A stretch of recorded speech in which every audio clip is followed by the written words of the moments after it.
Hello, Matt here from RetroOnly.com. Today we will be discussing whether the Nintendo 64 is region locked. Before we get to that, don't forget to like and subscribe to our channel. Do you own a Nintendo 64 and wondered if you could play games from other countries on it? Maybe you were looking to get one, but you prefer the games from another country. Well, if you are looking to find out if the N64 is region locked, then you're in the right place. We have the answers for all of these questions and more. So are the Nintendo 64s region locked?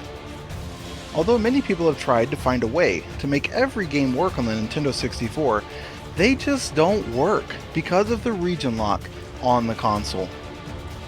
There are some mods that you can use to try and bypass the region lock, but these can be risky if you don't know what you're doing. If you want to know more about the Nintendo 64 and its region lock, you'll definitely want to keep watching. So why was the Nintendo 64 region locked? The Nintendo 64 comes with a region lock chip, which restricts US and Japanese NTSC games from playing on a European PAL machine. There's quite a difference between PAL and NTSC regions because their frame rate is very different, and this will mess up the display if played on the wrong console. How does Nintendo use such lockout methods? Nintendo was the very first console maker who introduced regional locks to their consoles. Games for the NES were originally locked using technical and physical means. Next, we will discuss the different methods that they used to make this happen. First, cartridges. The cartridge design used by Nintendo was different for every different part of the world. And Nintendo used different kinds of pins to help accomplish this precaution. The Famicom, or the Japanese version, used smaller cartridges so that the Japanese games weren't able to fit into the NES consoles without an adapter. What was even worse was that even with the adapters, the users weren't able to enjoy the full sound capacities since the hardware was different. NES authentication.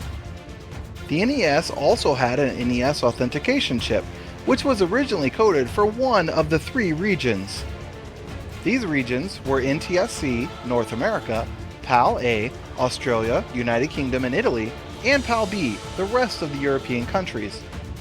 This chip recognized the region of the game. So if the chip inside the game cartridge wasn't able to recognize the chip inside the gaming console, then there would be no way for the game to start.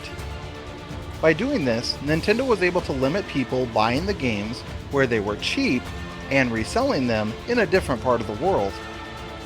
Third, different cartridge cases. The Super Nintendo Entertainment System, the SNES, and the Super Famicom ended up using different kinds of cartridge cases. By adjusting the actual size of the cartridge, the Super NES wouldn't be able to fit inside a Super Famicom or PAL SNES, since they both varied in shape. There were also a couple of pieces of plastic inside the SNES slot, which prevented the Famicom cartridges from being put inside the SNES fully. The Nintendo 64 also uses the same kind of lockout as the Super NES, or the Super Nintendo. So is it possible to fix the Nintendo 64 lockout issue? To fix the region lock on the N64, there are really only two ways to do it. First, take apart your entire console. This method is difficult, requires additional tools, and you are much more at risk of damaging your N64. But if you have a lot of Japanese games that you want to play, then using this method is probably best. All you have to do is disassemble the N64 by unscrewing the bottom from the top. Then use a saw or pair of wire cutters, snip off the corners of the cartridge slot that is causing the cartridges from the other region not to fit properly. You then just put the console back together again, and your console can play games from the United States and Japan. The second method is simply using a screwdriver. This other way is a little less difficult, but it will require you to go through this process with every game. So if you have a lot of games, then the first method will work out better for you. Although this method doesn't harm your console in any way, you still need to take the risk of damaging it into account when working on it. Basically, everyone knows that the Nintendo 64 uses cartridges for games. Most of the games on the Nintendo 64 have a very localized release originally outside of their own country. There were also good imports that were coming into the United States that everyone wanted to play. Because there was such a small number of non-localized Nintendo 64 games, most people prefer to use this method rather than taking apart their entire console.